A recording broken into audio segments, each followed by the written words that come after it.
So hi, I'm Stephanie. I'm here today to talk about a couple of stretches that might help you with various sports, but triathlon specifically, so swimming, cycling, running.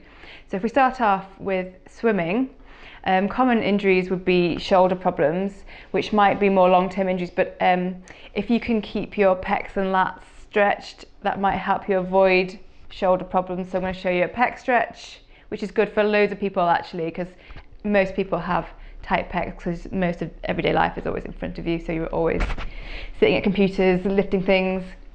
So to do a pec stretch, it's really simple. A doorway is probably best, but if you don't have a wall, you want your arm at right angles against the wall and twist your body away so that you can feel the stretch all the way through here. And hold that for about 30 seconds. Give it a little shake. That's it. Okay, so if you're a cyclist, the most common problems, you might have tight hamstrings, but that's quite an easy stretch. So I'm going to talk about hip flexors, because you spend a lot of time on the bike in this angle. You very rarely extend your hip flexors.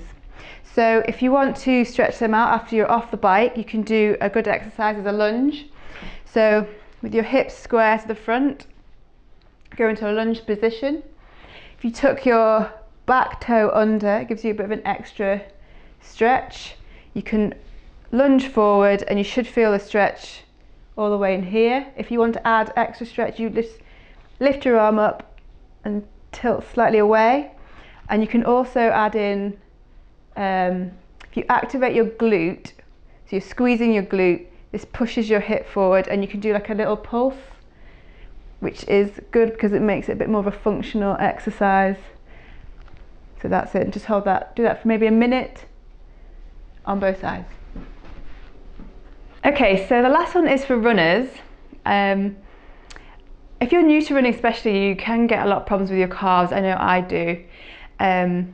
So a great stretch for calves is just to have your back leg straight and feet facing forward, and you should maybe use something for support. And you can feel that, should feel that in the top of your calf. And also a good one to remember is if you bend that same leg, you can then feel the stretch in your lower calf. So you can do both of those.